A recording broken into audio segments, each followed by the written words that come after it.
ভোলার চরফ্যাশন উপজেলার কোরালিয়া খালের দক্ষিণ মঙ্গল এলাকার একটি সংযোগ নালার মুখে বাঁধ দিয়ে 50 একর জমিতে বিভিন্ন ধরনের রবি শস্য আবাদ করেছিলেন কৃষকেরা। অনাকাঙ্ক্ষিত জোয়ারের কবল থেকে ফসলের নিরাপত্তা নিশ্চিত করতে সব কৃষক চাঁদা তুলে যৌথ উদ্যোগে গত কার্তিক মাসে এই নালার মুখে বাঁধ দেওয়া হয়েছিল। রবি শস্য তোলার পর এই বাঁধ কেটে দেওয়ার কথা ছিল, কিন্তু সম্প্রতি গভীর রাতে বাঁধটি কেটে দেওয়ায় রাতের জোয়ারে 50 একর জমির ফসল ডুবে গেছে। এতে বিপুল পরিমাণ ক্ষতির মুখে পড়েছে এই অঞ্চলের কৃষকেরা। আমার এই যে জমিটা চাষাবাদ করতে, এই কৃষি করতে আমার অন্তত 40-50 হাজার টাকা খরচ হয়েছে। আমি অন্তত 5 লাখ টাকা পাবো, এখন আমার সব দুল সাথে হয়ে গেছে। ম্যানেজারে পানি দিয়ে তলে দিছে, আমাকে অনেক জমিনের হুটগুলো তলে গেছে। এই যে সিরিয়া এনে দলা করছি, আমি এই হুটগুলা কোনো কাজে আইব না, আপনার পানি দিয়া সব নষ্ট করে হালাইছে। এখন আমরা কি দিয়ে খাবো, কি করুম?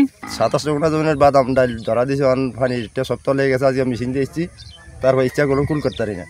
এখন আমরা কি করুম বা কি খামু? দিনে রাতে পানি ইচ্ছা কোনো কমাইতাম পারি না, এই অবস্থা আমার।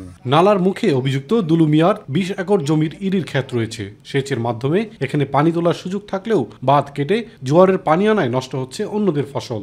এই ঘটনায় ক্ষতিগ্রস্তদের পক্ষে কৃষক মফিজুল বাদী হয়ে শশীভূষণ থানায় লিখিত অভিযোগ দায়ের করা হয়েছে। তবে বাঁধ কেটে দেওয়ার অভিযোগ নাকচ করেছেন অভিযুক্ত দুলু মিয়া। আমার তো পানিতে কোনো ফসল নষ্ট হয় না। আপনারা কোনো আইলের একটা লোন কাটা দেখছেন যে আমি কাটতে খেতে পানি দিব দরকার আছে আমার? এই হাতনা দেওয়া বান সিরিয়া গেছে, চতুর্মিল দিয়ে পানি উঠছে। বাঁধ কেটে জমির ফসল বিনষ্টের অভিযোগটির বিষয়ে তদন্ত সাপেক্ষে আইনগত ব্যবস্থা নেওয়া হবে জানিয়েছেন শশীভূষণ থানার ভারপ্রাপ্ত কর্মকর্তা। এই যে কৃষকদের ফসল নষ্টের বিষয়ে একটা অভিযোগ পেয়েছি, তদন্ত সাপেক্ষে ব্যবস্থা নিচ্ছি। ইলিয়াস কমল, মাই টিভি।